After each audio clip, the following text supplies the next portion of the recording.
Chalo. So in previous lecture we got done and understood about proteins, where we spoke that proteins are chain, that is polymer of amino acids. Okay, where amino acids generally are neutral compounds. They have one acid and one basic group, and when you add amino acids in water, you get an ionic form which is called as zwitterion. Zwitterions are nothing but an ion which has both positive as well as negative charge.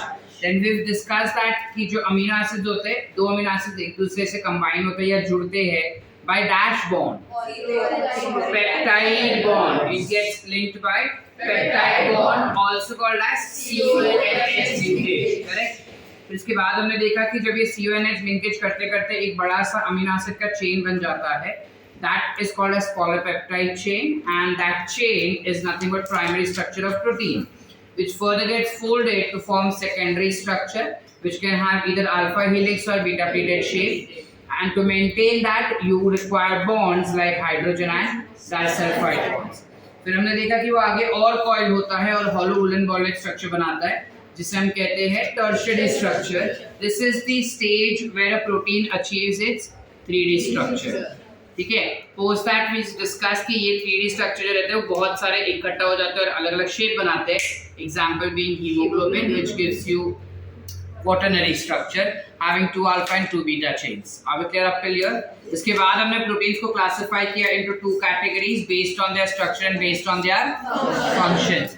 Based on their structure, you have 3 classes, which is simple, conjugated, and derived. And based on their functions, you can have hormone, enzyme, transport, contractile, structural, and defense protein. सारा सब कुछ clear है? चलो आगे. Next week today, jump up for understanding about lipids. जब हम lipids का बात करते हैं, सबसे पहले the term lipid was coined to us by a scientist called as Bloor. ठीक है, ब्लर नहीं बोलना, ब्लूर है ये, BLOOR है. ठीक है, और lipids जो होंगे, these are also composed of, last bench पे दिख रहा है या जूम करो? These are also composed of carbon, hydrogen and oxygen. और भी एक कंपाउंड कार्बन, हाइड्रोजन, ऑक्सीजन से बना था ना? कौन सा था वो कंपाउंड? कार्बोहाइड्रेट्स था.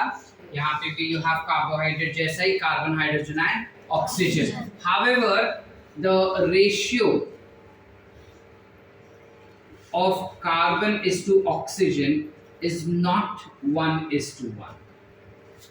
It will be more or less. It will be more than this. It will never be 1:1. ठीक है. इसके अलावा they also contain, their structure also contain carbon, hydrogen, oxygen के अलावा they will have magnesium in them, phosphate in them, potassium in them, sulfur in them, etc. ठीक है? ठीक है. नहीं समझे? इंग्लिश में बोला कि ये जो लिपिड्स होते हैं ना, इनके अंदर कार्बन, हाइड्रोजन, ऑक्सीजन तो होता ही है एज बेसिक, लेकिन उसके साथ साथ उनके पास मैग्नीशियम, फास्फोरस, पोटेशियम, सल्फर ऐसे भी केमिकल्स होते हैं. ठीक है. सो जब लिपिड्स का बात करते हैं,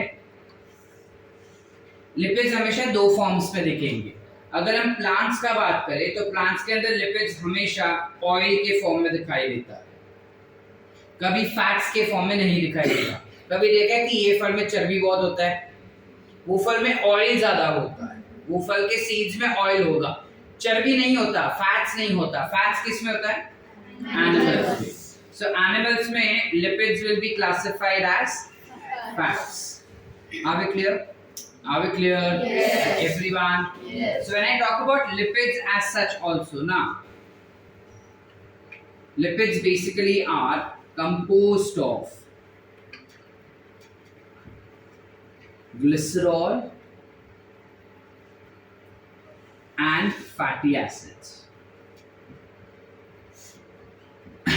जैसे sugars, that is carbohydrates, were composed of monosaccharides. Proteins were composed of amino acids. Likewise, you have your lipids, which are composed of glycerol and fatty acids. ठीक है, they are composed of glycerol and fatty acids. अब ये glycerol क्या होता है? हमने खाली नाम सुना है, फिर देखा नहीं सही क्या होता है, बराबर। Glycerol is also called as alcoholic sugar. तो जनरली एक स्टेटमेंट दिया जाता है कि lipids are composed of alcoholic sugar and fatty acids. अब अल्कोहलिक शुगर में most commonly found alcoholic sugar is glycerol. तो लिपिड्स में सबसे ज्यादा ग्लिसरॉल ही इस्तेमाल किया जाता है उनको बनाने के लिए। तो जब ग्लिसरॉल का स्ट्रक्चर अगर हम देखेंगे ध्यान से, they have 3 carbon chain, 3 carbon का chain which is having all म्हणजे काय? अल्कोहल। तर त्याच्याकडे 3 अल्कोहलचे ग्रुप असतात आणि उरलेली व्हॅलेन्सी हायड्रोजनने सॅटिस्फाय करणार। तर इकडे काय येणार आहे? हायड्रोजन। अरे किती? ते मी लिहिलं ऑलरेडी। ठीक आहे, this becomes your glycerol.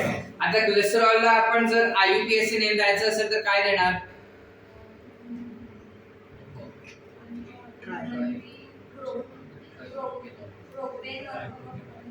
Protein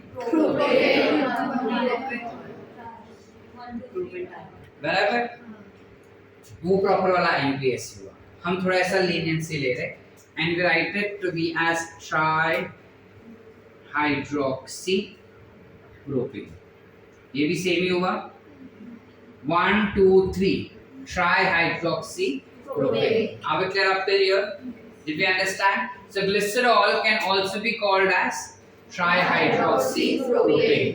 बात करते हैं फैटी एसिड्स का। So when you talk about fatty acids,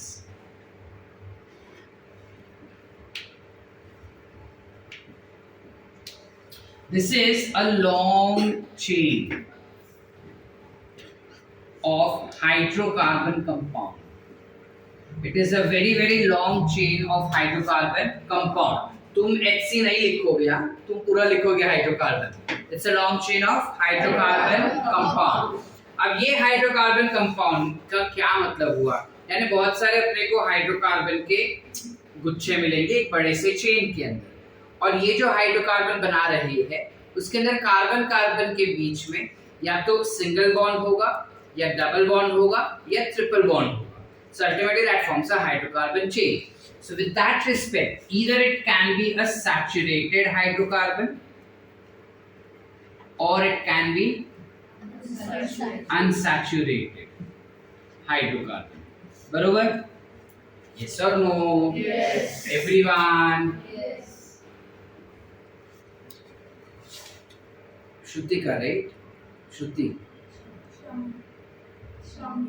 हाँ, श्रावणी, सॉरी श्रावणी, सैचुरेटेड मतलब कार्बन के बीच में कितना बॉन्ड होना चाहिए? हाँ, चिल्ला के स्कीम बता दो। श्रावणी, सैचुरेटेड यानी कार्बन के बीच में कितना बॉन्ड होना चाहिए?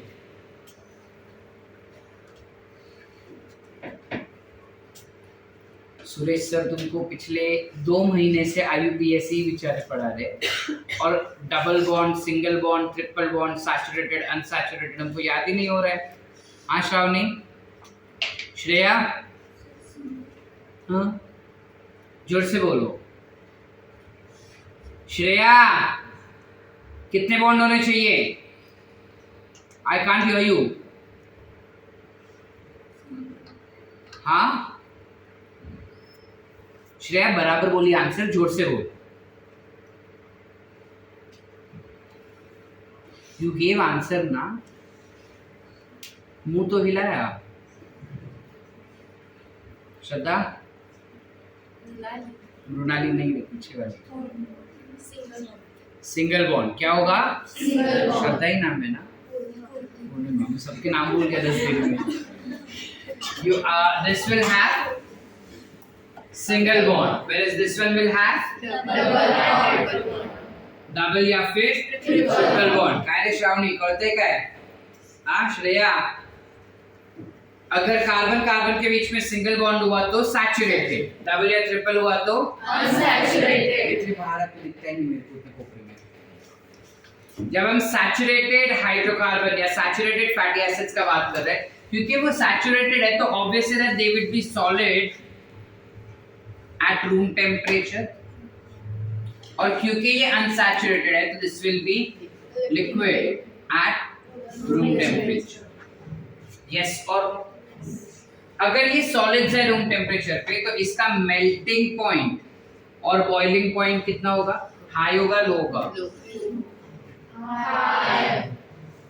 बाबा तुमको पानी को मेल्ट करने में ज्यादा टाइम लगता है या आइस को मेल्ट करने में ज्यादा टाइम लगता है? हैं? So because it is solids at room temperature, it will obviously have high melting and boiling point. Whereas liquids at this will have low melting and boiling point. आसान। चले आगे। Question is कि saturated hydrocarbon और saturated fatty acids के examples क्या हो जाएंगे? So for saturated, you have an example which is palmitic acid. I know you all are unable to see this, but say लो थोड़ा। It is composed of 16 carbon. You have palmitic acid, which is composed of 16 carbons. As an example of saturated fatty acids. इसके अलावा you also have stearic acid. ठीक है? Then you have unsaturated fatty acids and उसका example हो जाएगा arachidonic acid, which is composed of 20 carbon. Now what exactly is arachidonic acid? Of course it is an unsaturated fatty acid. इसका नाम ऐसे विचित्र क्यों है सर? क्योंकि this is obtained from arachnids. Now what are arachnoids? Kingdom Animalia होता है, उसमें एक फाइलम होता है आर्थ्रोपोडा, पता है? आर्थ्रोपोडा फाइलम कौन सा? जॉइंटेड अपेंडेजेस, कॉकरोच वाला। ठीक है, अब कॉकरोच वाले फाइलम में 3 क्लास होते हैं। ठीक है, अब ये क्लास 3 हम कैसे डिवाइड करते हैं? एक क्लास वो जो धरती पे पाया जाता है और उड़ सकता है और उनके जॉइंटेड अपेंडेजेस होंगे, which is nothing but insecta. एक क्लास वो होता है जिनके जॉइंटेड अपेंडेजेस होते हैं और वो पानी में पाया जाता है, जिसे हम कहते हैं क्रस्टेशियन। एग्जाम्पल हो जाएगा उसका क्रैब्स, प्रॉन्स एक्सेट्रा। ठीक है, एक क्लास वो होता है जिसके जॉइंटेड अपेंडेजेस होते हैं, विंग्स नहीं होता और वो जमीन पे पाए जाते हैं। Example you have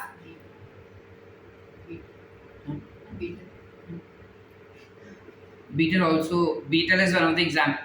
You have spiders as one of the example of that. ठीक है, you have scorpions as one of the example of that. So these are certain examples of arachnids.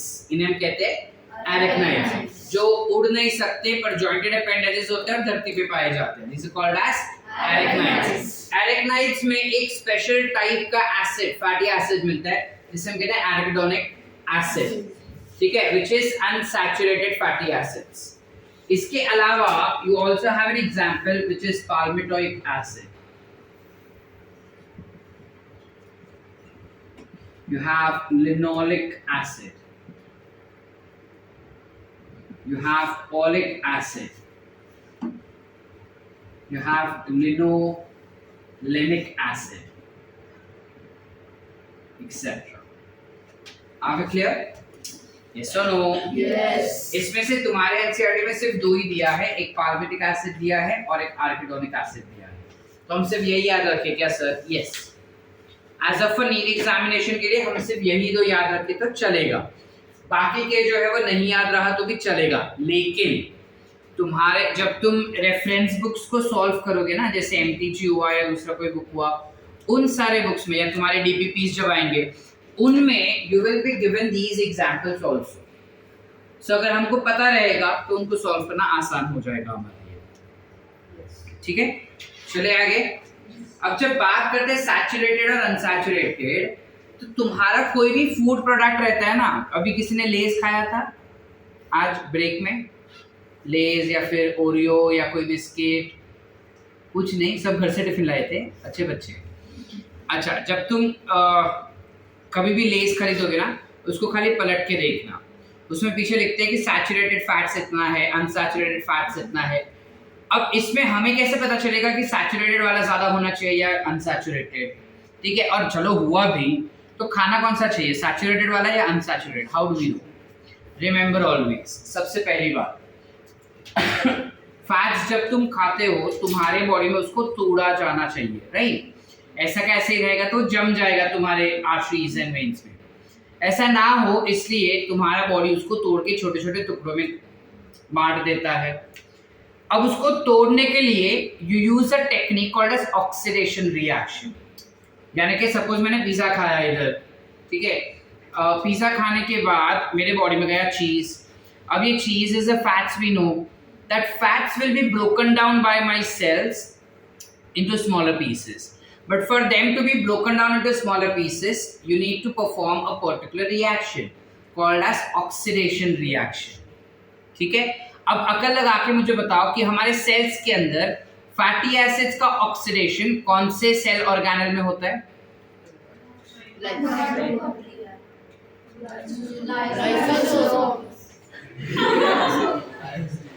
हाँ करेक्ट बोले, यहाँ से कोई तो बोला चमाड़ खाएगा। ग्लाइऑक्सिस, तो जोर से बोलना पट्टू इंसान। ग्लाइऑक्सिसोम्स भूल गए? हाँ तो इंसान में भी तो होते हैं ना फैट्स। अच्छा प्लांट्स में तो इसलिए आंसर नहीं दिए। ओके या in human you do have mitochondria जिसमें फैटी एसिड ऑक्सीडाइज किया जाता है, बट माइटोकॉन्ड्रिया से ज्यादा they have been done in SER, ठीक है, where the lipids are synthesized basically and sometimes they get broken down also if they are toxic to your body. चलो forget, तो इसको तोड़ा जाएगा in something called as glyoxysomes, ठीक है? Oxidation of fatty acids takes place over there. तो अगर किसी भी लिपिड को तोड़ना होगा सुशांत तो उसको ऑक्सीडाइज किया जाता है, ठीक है? जब उसको ऑक्सीडाइज करना है मतलब कार्बन के बीच का बॉन्ड तोड़ना होगा। अब यहाँ पे कार्बन के बीच में स्ट्रॉन्ग बॉन्ड है, ये single bond is the strongest bond, इसको तोड़ना बहुत डिफिकल्ट हो जाता है। इस वजह से saturated fatty acids can not be healthy. Which one will be healthy? Unsaturated. अब अनसैचुरेटेड अगर हेल्दी है तो कितना अनसैचुरेटेड हेल्दी होगा सर? बिकॉज अनसैचुरेशन तो कितना भी हो सकता है। अगर मेरे पास सपोज 50 कार्बन का चेन है, ठीक है, तो 50 कार्बन में अगर एक कार्बन कार्बन के बीच में डबल या ट्रिपल बॉन्ड है which is unsaturation है, तो I classify that particular compound to be as MUFA. MUFA क्या है इसका सर?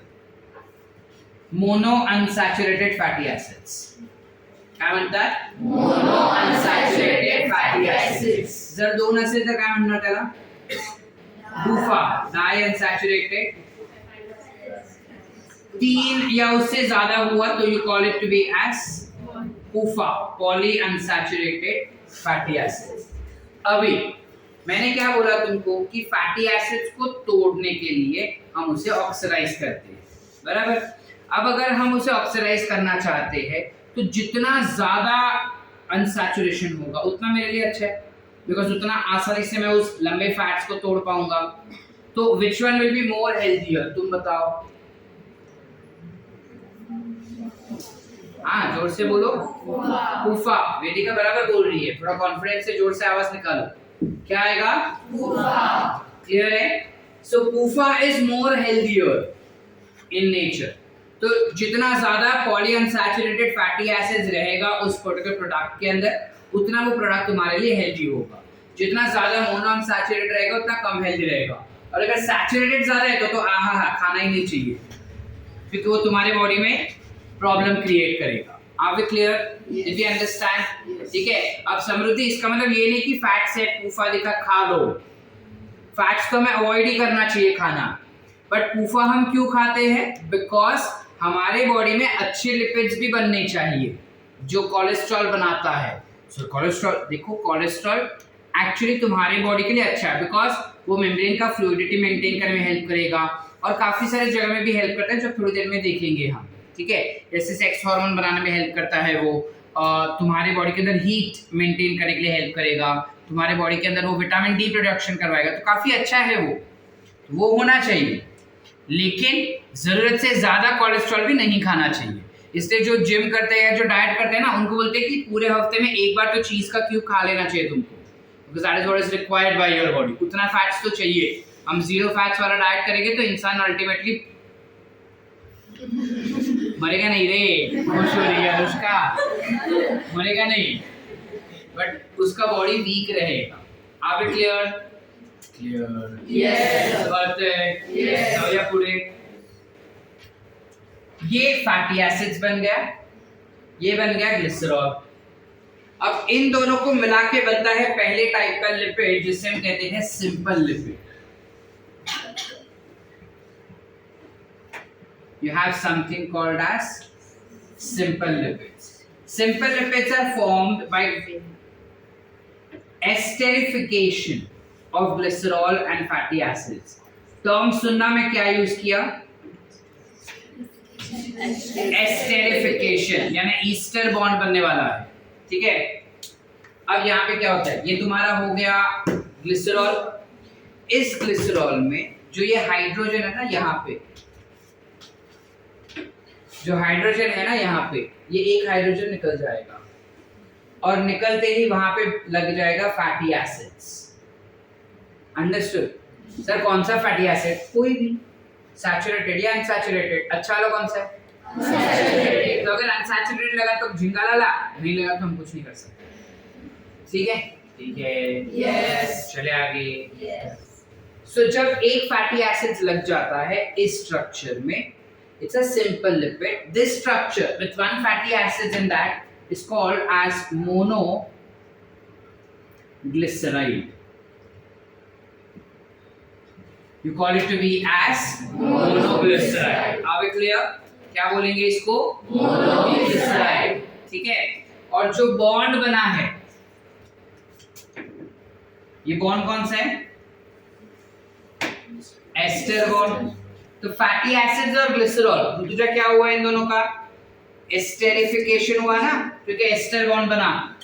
तो ये लाइन तुमको काफी बार पूछा जा सकता है, 5 मार्क्स दान में दे रहा हूं, क्योंकि यही छोटू से चीज तुम्हारा एनसीईआरटी बहुत कंसाइज्ड इंफॉर्मेशन दिया है लिपिड्स के लिए।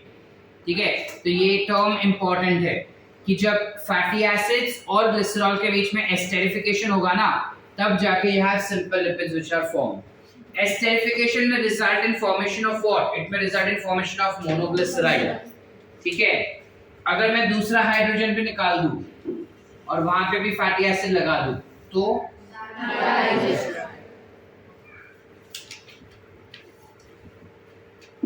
तीसरा हाइड्रोजन भी निकाल दो और वहां पे फैटी एसिड्स डाल दूं, क्या बोलेंगे? Are we clear? Are we clear? Yes. Everyone? Yes. अब ये तीनों सर सेम टाइप के फैटी एसिड रहेंगे या अलग अलग? कुछ भी हो सकता है। तीनों सेम भी हो सकते हैं, तीनों अलग अलग भी हो सकते हैं, तीनों सैचुरेटेड भी हो सकते हैं, तीनों अनसैचुरेटेड भी हो सकते हैं, कुछ सैचुरेटेड कुछ अनसैचुरेटेड, कुछ भी हो सकता है। ठीक है, अब इसमें अगर हम मोनो, डाई और ट्राई देखें, कौन सा अच्छा रहेगा सर? मोनो वाला अच्छा रहेगा, डाई वाला अच्छा रहेगा या ट्राई वाला? जितना ज्यादा उतना बेहतर। ट्राइग्लिसराइड, ट्राइग्लिसराइड में भी पॉली अनसैचुरेटेड फैटी एसिड और ट्राइग्लिसराइड हुआ ना, तो जिंगा ला रहा, यू शुड हैव दैट, खा लेना चाहिए। ठीक है, तो अब जब लेस का पैकेट घुमा के देखो ना, उसमें एक बार चेक कर लेना कि क्या चीज कितना है, क्या चीज कितना नहीं है उसमें। ठीक है, समृद्धि ज्यादा ना लेस क्यों जा। ठीक है, क्लियर है यहाँ तक? Any doubts? पक्का? तो ये हो गया फर्स्ट क्लास ऑफ, सिंपल का स्पेलिंग रॉन्ग लिखते हैं हम, first class of lipid which is simple lipid.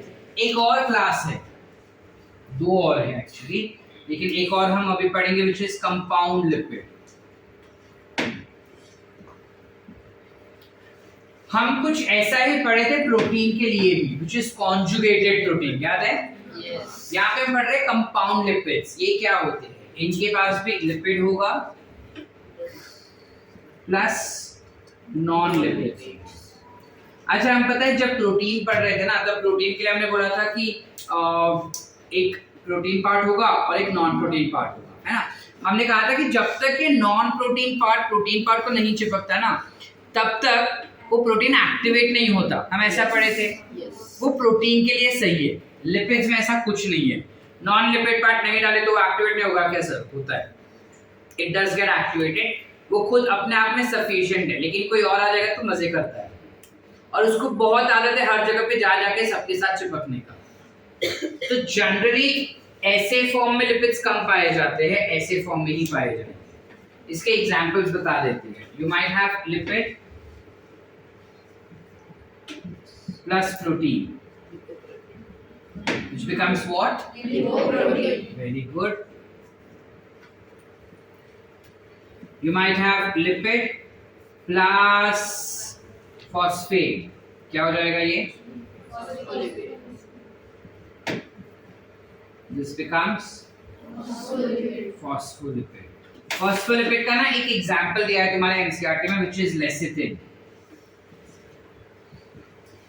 You have an example given in your NCERT called as lecithin. ठीक है? अब lecithin का स्ट्रक्चर भी तुमको दिया है। नीट एग्जाम में या क्लासेस के टेस्ट में खाली स्ट्रक्चर दिया जाएगा, you'll have to identify कि स्ट्रक्चर क्या है। ठीक है? तो खुद मेहनत करना होगा। करते हैं? Everyone, any doubts? चलो आगे। अथर्व, पढ़ते क्या है? पतला हो गया तू? गणपति में बहुत नाचा क्या? तो खाना नहीं दे रहे घर वाले, मार्क्स नहीं लगेगा तो खाना नहीं देंगे ऐसा? या हाइट बढ़ गया? चलो क्लियर? क्लियर? Yes. करते जाओ या पुढे। अच्छा, इसमें अगर मैं कार्बोहाइड्रेट डाल दूं तो ग्लाइकोलिपिड्स। ठीक है?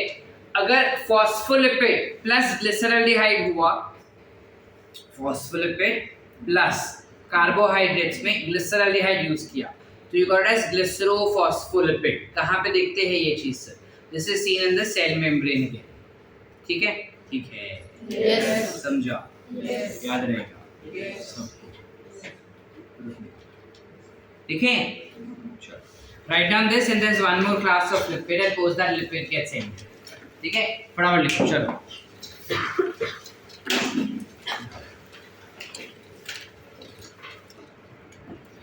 चलो, apart from compound lipids, you also have something called as derived lipids.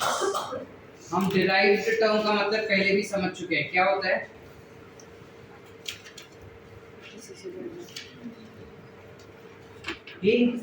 बंधु लोग, क्या होता है derived का मतलब? बोलो श्रुतिका। derived म्हणजे काय? जब प्राइमरी दैट इज सिंपल या कंपाउंड को मॉडिफाई करके बनाया जाए तो उसे हम कहते हैं डिराइव्ड। सो सिंपल लिपिड, जैसे यहाँ पे हमने एग्जांपल्स दिए ना, सिंपल लिपिड्स का एग्जांपल है वैक्स। हमें वैक्स तो पता है। ठीक है? वैक्स के अंदर सारा जो फैटी एसिड्स है ना वो सैचुरेटेड ही होता है and it's a very long chain of saturated fatty acids. इस वजह से वैक्स जो है थोड़ा सा रूम टेम्परेचर पे आते ही सॉलिडिफाई हो जाता है और उसका मेल्टिंग पॉइंट भी हाई है, वो उनको पता है। ठीक है? Same thing when we talk about derived lipids over here, इसके दो एग्जांपल्स हैं। पहला इज स्टेरॉइड्स, नाम तो सुने होंगे, हाँ कि नहीं बेटा? स्टेरॉइड्स क्या होते हैं? स्टेरॉइड्स का अगर स्ट्रक्चर देखने जाएंगे ना तो दीज आर 4 इंटरलॉक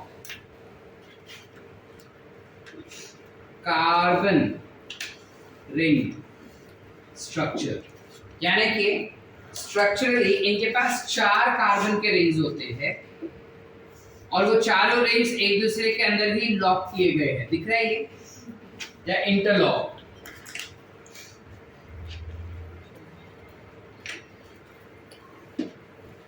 ये हो जाता है basic structure of steroids.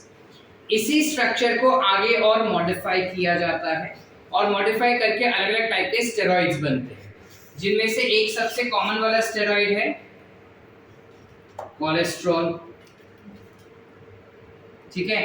Cholesterol जो होता है वो काफी अलग अलग चीजों में हेल्प करता है। अभी थोड़ी देर पहले बताया मैंने क्या क्या चीज। पहले तो it helps in maintaining fluidity of cell membrane. Chief minister नहीं है, सेल मेम्ब्रेन है। ठीक है? कोलेस्ट्रॉल जो होता है ये एक और काम करता है, which is what? Synthesis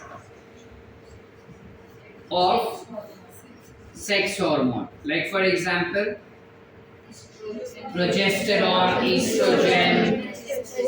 oestrogen, etcetera. इसके अलावा it also helps in synthesis of vitamin D, vitamin D भी वो बनाता है। Are clear everyone? This becomes steroids as one of the example. कोलेस्ट्रॉल का ना एग्जैक्ट स्ट्रक्चर तुमको एनसीईआरटी में दिया और मॉड्यूल में भी दिया हमने, देख लेना, ठीक है। Then you have something called as carotenoids. This is a photosynthetic pigment.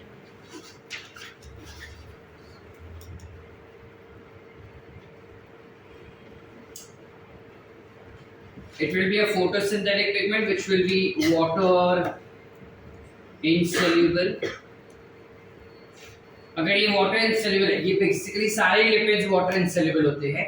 They are solubilizing only in organic solvents like for example benzene और chloroform. बेंजीन या क्लोरोफॉर्म जैसे ऑर्गेनिक सॉल्वेंट्स में आसानी से डिसॉल्व हो जाते हैं। इसके अलावा कैरोटीनॉइड्स जो होते हैं they give colour range from yellow to red. VIBGYOR पता है अपने को? Violet, indigo, blue, green. Yellow yellow बोल रहा हूँ तुम्हारे, वॉयलेट, इंडिगो, ब्लू, ग्रीन, इसको साइड में कर देना है। येलो, ऑरेंज और रेड, इन तीन के अलग अलग शेड्स और कॉम्बिनेशन वाले कलर्स जो होंगे वो ये बना सकता है। कैरोटीनॉइड्स दो टाइप के होते हैं, एक कैन आई रेज दिस, सबका हो गया लिख के, बाकी नंदिनी। कैरोटीनॉइड्स जो होते हैं वो दो टाइप के होते हैं, एक जिसको हम कहते हैं कैरोटीन और दूसरा जिसे हम कहते हैं ज़ैंथोफिल। एक है कैरोटीन, दूसरा है ज़ैंथोफिल। कैरोटीन जो होता है वो जनरली ऑरेंज कलर देता है और xanthophyll usually gives yellow colour, ठीक है। Now when we talk about carotene, this can further be of two types. You have alpha carotene and you have beta carotene. दोनों ही फोटोसिंथेसिस में use किए जा सकते हैं। दोनों ही carotene, alpha as well as beta carotene is utilized for photosynthesis. However, beta carotene का एक और स्पेशल कैरेक्टरिस्टिक फीचर है that they are precursor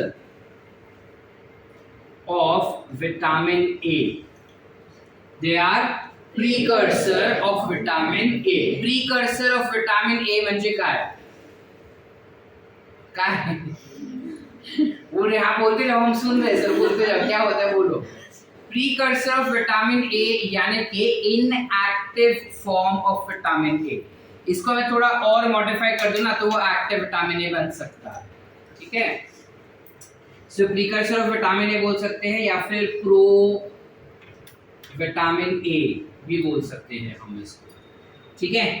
ठीक है, समझ रहा है। ज़ैंथोफिल में एग्जांपल है फ्यूकोज़ैंथिन का, जो basically it is found in brown अलगे। देखो अलगे पता है क्या होता है? अलगे पता है क्या होता है? तो हाँ बोलने में क्या जाता है? एटीपी वापरना पड़ रहा है, हाँ मॉड्यूल के लेक्चर के लिए बचा के रख रहे हैं एटीपी। फिर we all know what is algae.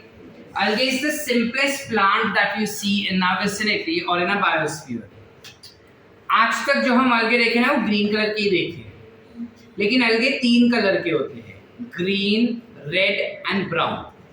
हम सिर्फ ग्रीन देखे हैं बिकॉज वही हमारे आसपास दिखाई देता है। ग्रीन मैक्सिमली हर जगह पे ग्रो हो जाता है। रेड एंड ब्राउन जो होता है ना, ये सिर्फ और सिर्फ मरीन वाटर में दिखाई देता है, ठीक है। और हमारे सांगली में आसपास मरीन वाटर कहीं पे देखते नहीं हम, और जहाँ पे हम मरीन एनवायरनमेंट में भी जाते हैं जनरली हमारा इतना ज़्यादा कचरा रहता है कि अलगे तो बेचारा छुप ही जाता है, ठीक है। So we don't commonly see that but you do find that in marine environment, ठीक है। अच्छा वाला मरीन एनवायरनमेंट में गए रहेंगे तो वहाँ पे मिलता है।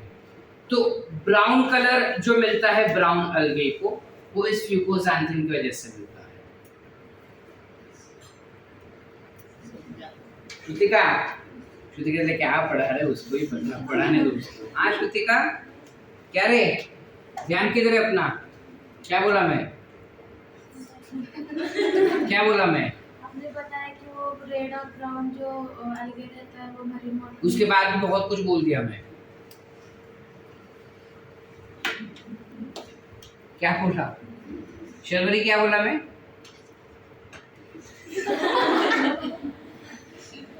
सर वो रेड और ब्राउन कलर का वो भी बोली, उसके बाद भी मैं कुछ बोला। आज तो चप्पल फेंकना ही पड़ेगा तेरे पे। हाँ श्रद्धा जहाँ मरीन है वेदिका हाँ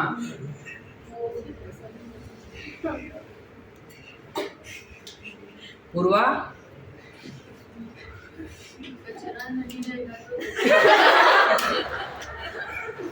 ब्राउन अलगे का ब्राउन कलर फ्यूकोसैंथिन के वजह से मिलता है। गधे लोग जो काम का चीजें को छोड़ के बाकी सब याद है अपने को, समझे? चलो लिखो we are done with lipids. वहां गधे नशे में ही बैठते। अब मैं सोचूं कैसे कम मार्क्स आ रहे तुमको।